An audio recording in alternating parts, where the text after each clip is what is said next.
We're well and truly on the countdown to Christmas, and there'll be plenty of festive cheer at Sha Tin on Wednesday night for an 8-race programme on the dirt. We've got it all covered here on Racing to Win. A very warm welcome to the show. I'm Andrew Lejeune, joined here in the studio by our form analyst Paul Lally and race caller Brett Davis as well. Brett, we love a meeting on the all-weather at Sha Tin. It's actually a fair bit of quality about this one too.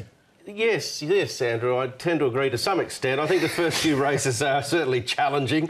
Not a huge amount of form to work around, but there's a winner there amongst all races, obviously. But as you say, when we get to the second part of the program, there's some quality races. One race actually has got 4 last start winners in it. So it will be a challenging card. It's our second full meeting on the dirt for the season. There are 5 in total. And if you can find a few winners on the night, you're generally in front. Yeah, and you'll be well in front if you land with the TT or the 6-up, Paul. Yeah, 2 good jackpots here. 6.9 for the TT and 1.3 for the 6-up win bonus. So 2 really good jackpots. As you say, it's really open fields normally for this particular meeting. We had a few odds on the weekend, but none of those on Wednesday night. Yep, loads of first starters on the weekend as well. We'll come back and have a look at those again in a second. Before we get into Wednesday night's programme, though, let's look back on the weekend action with our racing review. Look were the very generous sponsors of our race programme at Sha Tin on the weekend, with 11 races on the card as well. The Cup was the feature. Conti went off a very short price favourite and duly won like an odds-on shot should.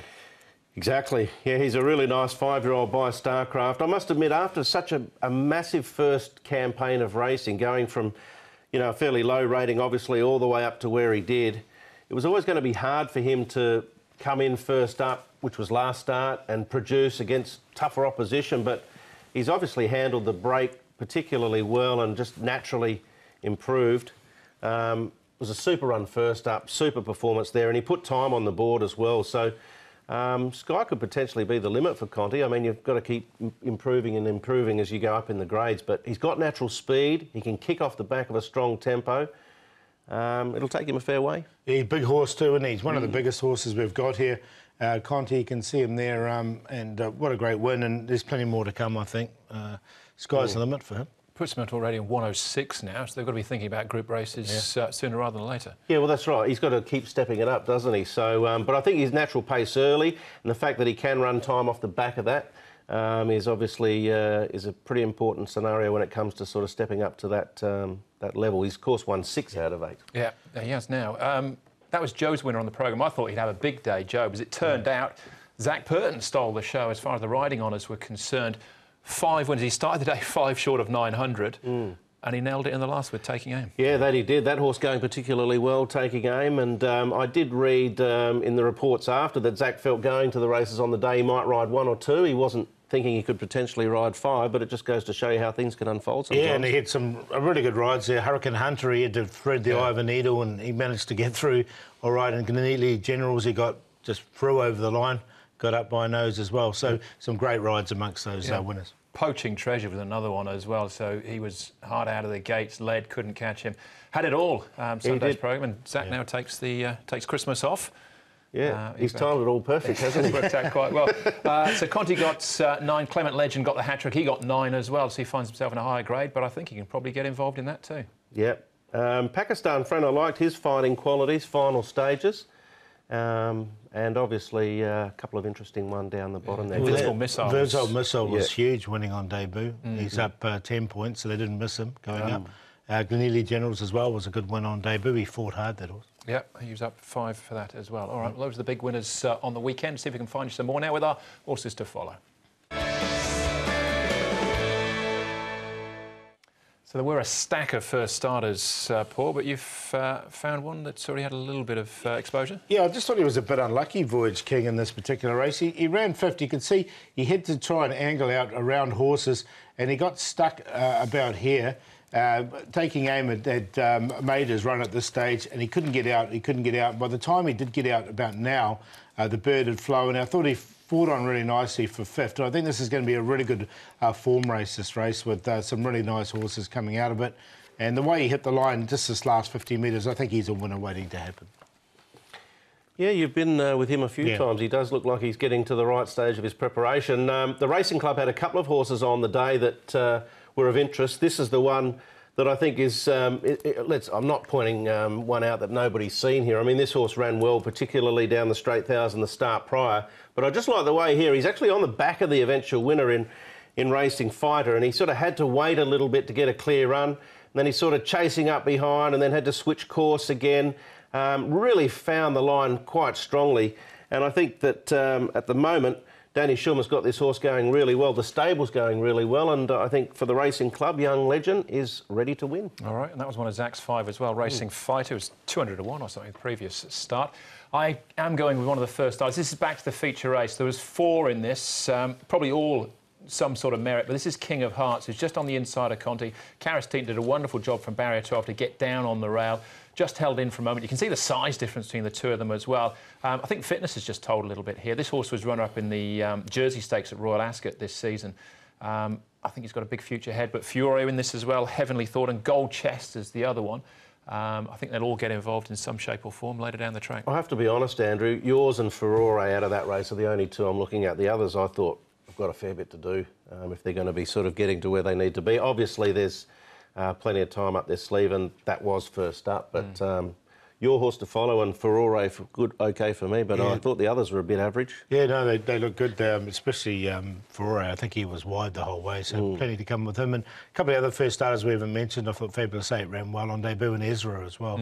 Ones to follow from the earlier races. All right, the younger horses there. Let's have a look at what happened on the weekend as far as suspensions were concerned. Grant van Niekerk got a couple of days on striking Mr. C. Actually ran a much better race, dropping back to the 1,000 metres. So he's out from the 26th to the 30th. Right, so Wednesday nights, we're at Sha Tin.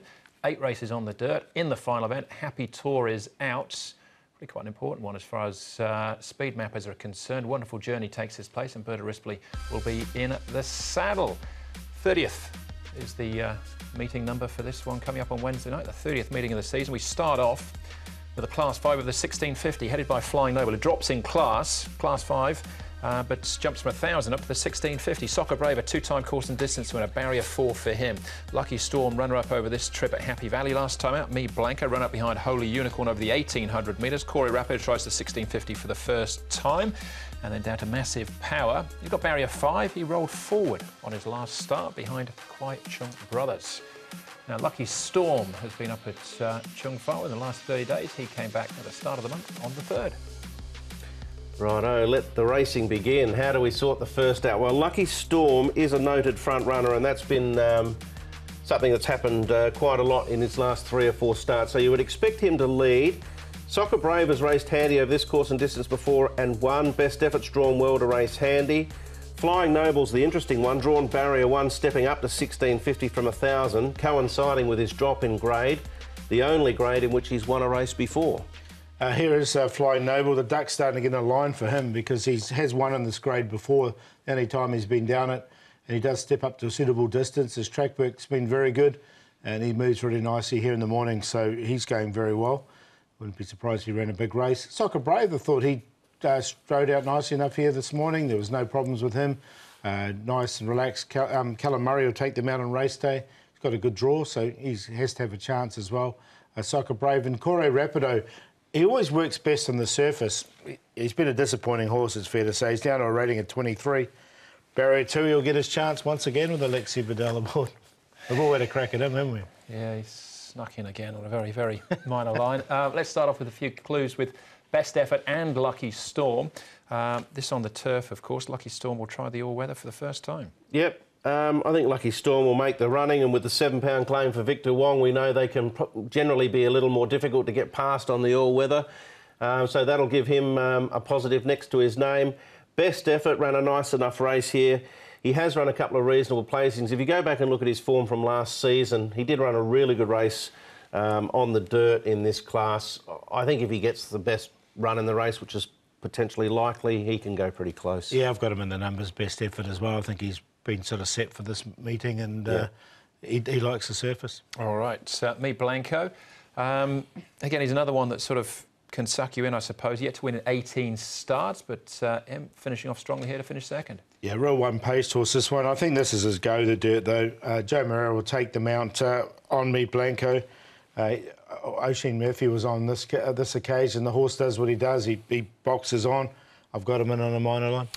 Yep, he does love this surface. The record suggests that. He's had 4 placings, a couple of fourths, all on the dirt, so that's a positive. I think 1800 would have been better. Little Fantasy ran a reasonable race there too. He's actually come up as favourite at this stage, Paul. Me, Blanco, but it's pretty open, I think. It is very open. I'm going to go for a double-figured runner horse, the one I highlighted earlier on, Flying Noble. He's by Ekra, and that progeny doesn't normally get warm till they get past 1,400 metres. He's been racing 1,200, 1,000, 1,000, 1,000.